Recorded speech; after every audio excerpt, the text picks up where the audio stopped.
चलिए जानते हैं आज देश और दुनिया की सिलेक्टेड काम की और महत्वपूर्ण 25 बड़ी खबरों को सिर्फ 10 मिनट में। पर अभी तक आपने इस वीडियो को लाइक नहीं किया है तो लाइक कर दें और इस चैनल को सब्सक्राइब भी कर लीजिए।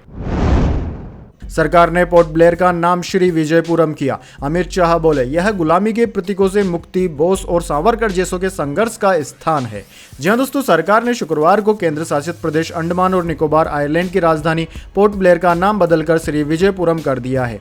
गृह मंत्री अमित शाह ने सोशल मीडिया प्लेटफॉर्म एक्स पर इसकी जानकारी दी। अमित शाह ने कहा कि देश को गुलामी के सभी प्रतीकों से मुक्ति दिलाने के प्रधानमंत्री मोदी जी के संकल्प से प्रेरित होकर आज गृह मंत्रालय ने पोर्ट ब्लेयर का नाम श्री विजयपुरम करने का निर्णय लिया है। इससे पहले प्रधानमंत्री मोदी ने 23 जनवरी 2023 को नेताजी की 126वीं बर्थ एनिवर्सरी पर अंडमान और निकोबार आइलैंड के 21 द्वीपों का नाम परमवीर चक्र विजेताओं के नाम पर करने का फैसला किया था।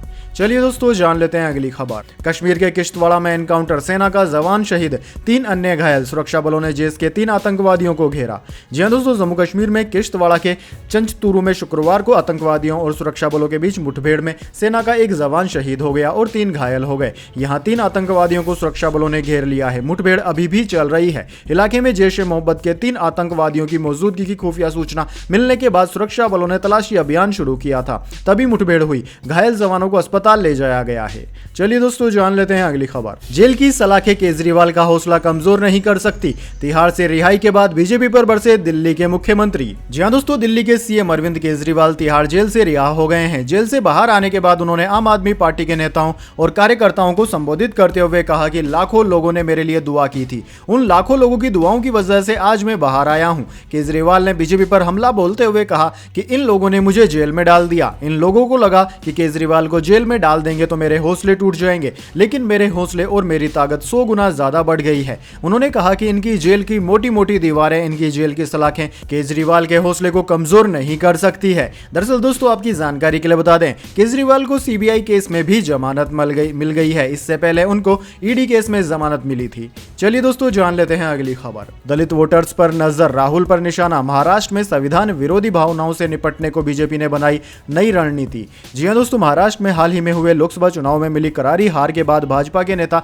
दलितों और अल्पसंख्यकों में संविधान विरोधी भावनाओं से निपटने की कोशिश कर रहे हैं। इसके लिए वे कांग्रेस पर विदेशी धरती पर आरक्षण विरोधी एजेंडा चलाने का आरोप लगा रहे हैं। अमेरिका की अपनी यात्रा के दौरान राहुल गांधी द्वारा आरक्षण पर की गई हालिया टिप्पणी ने भारत में भारी हंगामा मचा दिया। इसके कारण महाराष्ट्र भाजपा के नेताओं और पार्टी कार्यकर्ताओं ने राज्यव्यापी विरोध प्रदर्शन किया और उनके इस बयान की निंदा की। दरअसल दोस्तों, अमेरिका की जॉर्ज टाउन यूनिवर्सिटी में छात्रों के सवाल का जवाब देते हुए लोकसभा में नेता प्रतिपक्ष राहुल गांधी ने आरक्षण को लेकर बड़ा बयान दिया था। उनसे पूछा गया था कि देश में जाति के आधार पर आरक्षण कब तक जारी रहेगा। इस पर राहुल गांधी ने कहा कि कांग्रेस आरक्षण खत्म करने के बारे में तब सोचेगी जब देश में निष्पक्षता होगी। फिलहाल देश में ऐसी स्थितियां नहीं है।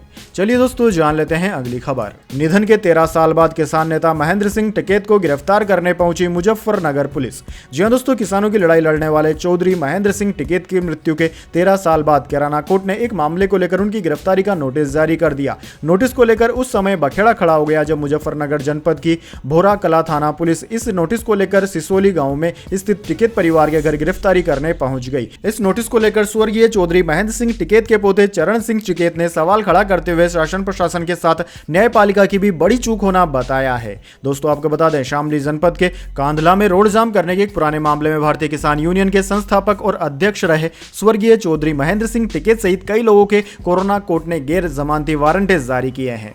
चलिए दोस्तों, जान लेते हैं इसके बाद अगली बड़ी खबर। Kolkata rape murder case, junior डॉक्टरों की राष्ट्रपति प्रधानमंत्री को चिट्ठी, दखल की मांग की। सीबीआई को आरोपी संजय के नार्को टेस्ट की इजाजत नहीं मिली। जी हां दोस्तों, कोलकाता के आरजीकर मेडिकल कॉलेज और अस्पताल में 8 अगस्त को हुए trainee doctor rape murder case के खिलाफ जूनियर डॉक्टरों का प्रदर्शन 35वें दिन भी जारी है। डॉक्टरों और बंगाल सरकार के बीच प्रदर्शन खत्म करने पर सहमति नहीं बन पा रही है। वहीं दोस्तों, अब डॉक्टरों ने राष्ट्रपति और प्रधानमंत्री से मामले में दखल देने की मांग की है। उन्होंने गुरुवार की रात राष्ट्रपति द्रौपदी मुर्मू और प्रधानमंत्री नरेंद्र मोदी को लेटर भेजा। उन्होंने लिखा कि आपका दखल हमें चारों ओर से घिरे अंधेरे से बाहर निकालने का रास्ता दिखाएगा। वहीं दोस्तों, सीबीआई को रेप मर्डर के आरोपी संजय रॉय के नार्को टेस्ट की इजाजत नहीं मिली। इसके लिए एजेंसी ने कोलकाता की कोर्ट में पिटीशन दायर की थी। अफसर ने बताया कि जब जज ने संजय से नार्को टेस्ट के बारे में पूछा तो वह राजी नहीं हुआ। चलिए दोस्तों, जान लेते हैं अगली खबर। मंडी में मस्जिद की 2 अवैध मंजिलें तोड़ने का आदेश, नगर निगम कमिश्नर कोर्ट ने 30 दिन का समय दिया। हिंदू संगठनों का विरोध प्रदर्शन। जी हाँ दोस्तों, हिमाचल के मंडी शहर में मस्जिद की 2 अवैध मंजिलें 30 दिन में गिरानी होगी। नगर निगम आयुक्त HS राणा की कोर्ट ने शुक्रवार को यह फैसला सुनाया। दोस्तों, 30 साल पुरानी 3 मंजिला यह मस्जिद शहर के जेल रोड पर है। आरोप है कि इसकी 2 मंजिल अवैध रूप से बनाई गई थी, अब इन्हें तोड़ा जाएगा। वहीं नगर निगम आयुक्त कोर्ट में जिस वक्त मस्जिद में अवैध निर्माण मामले में सुनवाई चल रही थी, तब हिंदू संगठनों ने जमकर विरोध प्रदर्शन किया। चलिए दोस्तों, जान लेते हैं इसके बाद अगली खबर। केंद्र बोला 5 साल में मौसम को कंट्रोल कर सकेंगे। वैज्ञानिक बारिश शुरू करने या रोकने में सक्षम होंगे। बिजली गिरने पर भी रेगुलेशन रहेगा। जी हाँ दोस्तों, भारतीय मौसम वैज्ञानिक आने वाले 5 सालों में बारिश, ओला और बिजली को कंट्रोल कर सकेंगे। मिशन मौसम के तहत इंडिया क्लाइमेट स्मार्ट और वेदर रेडी बनेगा। साथ ही मौसम GPT ऐप लॉन्च करेगा। यह चैट GPT जैसा एक एप्लीकेशन है जो यूजर्स को मौसम से रिलेटेड सभी जानकारियां देगा। दोस्तों, केंद्र सरकार ने इस मिशन के लिए 2000 करोड़ रुपए का एक फंड देने की भी मंजूरी दे दी है। चलिए दोस्तों, जान लेते हैं अगली खबर। चीन ने रिटायरमेंट एज बढ़ाई। घटती जनसंख्या के चलते लिया फैसला। पुरुष 63 साल और महिलाएं 58 की उम्र तक काम करेंगी। 2025 से नियम लागू होगा। जी हां दोस्तों, चीन ने कर्मचारियों के रिटायरमेंट की उम्र बढ़ाने का फैसला कर लिया है। चीन का यह फैसला देश की घटती आबादी और कर्मचारियों की बढ़ती उम्र के मद्देनजर आया है। चीन फिलहाल दुनिया की सबसे युवा कर्मचारियों वाली अर्थव्यवस्था वाले देशों में शामिल है। चीन की नई रिटायरमेंट पॉलिसी अगले साल 1 जनवरी से लागू होगी। इस पॉलिसी के तहत पुरुषों के लिए रिटायरमेंट की उम्र को 60 साल से बढ़ाकर 63 कर दिया गया है। ऑफिस वर्क करने वाली महिलाओं की रिटायरमेंट की उम्र को 55 से बढ़ाकर 58 कर दिया गया है। वहीं दोस्तों, फैक्ट्री, कंस्ट्रक्शन या माइनिंग जैसे काम करने वाली महिलाओं की रिटायरमेंट उम्र को 50 से बढ़ाकर 55 कर दिया गया है। यह पॉलिसी अगले 15 साल तक लागू रहेंगी। वैसे दोस्तों, आपकी जानकारी के लिए बता दें, चीन ने अभी हाल ही के कुछ वर्ष पहले 1 चाइल्ड पॉलिसी को भी समाप्त कर दिया था, क्योंकि चीन में एकदम से बूढ़ों की बाढ़ आ गई है और युवा आबादी लगातार कम होती जा रही है। चलिए दोस्तों, जान लेते हैं अगली खबर। ज्ञानव्यापी तहखाने की छत पर नमाज होती रहेगी। हिंदू पक्ष ने रोकने की मांग की थी। वाराणसी कोर्ट में याचिका हुई खारिज। मरम्मत पर भी रोक। जी हां दोस्तों, वाराणसी कोर्ट ने शुक्रवार को ज्ञानव्यापी के व्यास तहखाने की छत पर नमाजियों की एंट्री पर रोक लगाने की मांग वाली याचिका खारिज कर दी। कोर्ट ने तहखाने की मरम्मत कराने का आदेश देने से भी इनकार कर दिया। हालांकि व्यास तहखाने में चल रही पूजा जारी रहेगी। हिंदू पक्ष की याचिका पर सिविल जज सीनियर डिवीजन हितेश अग्रवाल ने यह आदेश दिया। हिंदू पक्ष ने याचिका में मांग की थी कि व्यास तहखाने की छत पर नमाजियों की एंट्री रोकी जाए। अब हिंदू पक्ष मरम्मत की मांग को लेकर जिला कोर्ट में अपील करेगा। चलिए दोस्तों, जान लेते हैं अगली खबर। सीएम नीतीश कुमार के घर में होता है शराब माफियाओं का स्वागत। तेजस्वी ने लगाया बड़ा आरोप।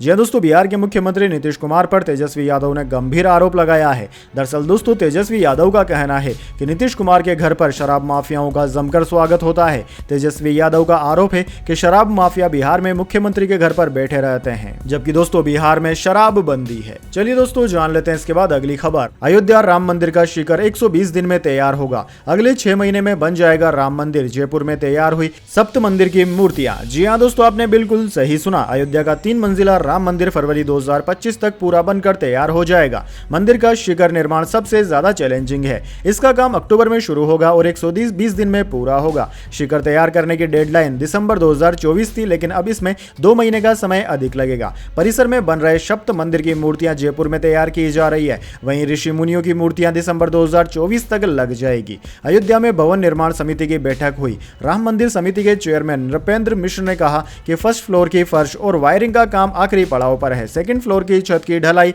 शुरू हो चुकी है। वैसे दोस्तों, आपकी जानकारी के लिए बता दें, प्रधानमंत्री मोदी ने मंदिर का उद्घाटन पहले ही कर दिया है। चलिए दोस्तों, जान लेते हैं अगली खबर। सेबी चीफ ने कहा 2 करोड़ रेंट का आरोप बेबुनियाद। कांग्रेस ने कहा था जो कंपनी जांच के दायरे में उससे ज्यादा रेंट वसूला। दरअसल दोस्तों, सेबी चेयरपर्सन माधवी पुरी बुच और उनके पति धवल बुच ने रेंटल इनकम को लेकर कांग्रेस के आरोपों पर सफाई दी है। शुक्रवार को एक डिटेल्ड स्टेटमेंट में बुच ने कहा कि यह आरोप न केवल अपमानजनक, झूठा और परेशान करने वाला है, बल्कि स्पष्ट रूप से गलत भावनाओं से भरा और प्रेरित है। दरअसल दोस्तों, कांग्रेस प्रवक्ता पवन खेड़ा ने शनिवार को आरोप लगाया था कि मुंबई में बुच दंपति ने अपने एक लग्जरी अपार्टमेंट को फार्मा कंपनी वॉकहॉट को रेंट पर दिया था। इससे 2018 से 2024 के बीच 2 करोड़ रुपए से ज्यादा का किराया वसूल किया गया। इसी दौरान कंपनी पर इनसाइडर ट्रेडिंग के लिए सेबी की जांच चल रही थी। खेड़ा ने दावा किया कि किराए की व्यवस्था संभावित क्विड प्रो क्यू यानी कि फायदे के बदले फायदा देने का संकेत देती है।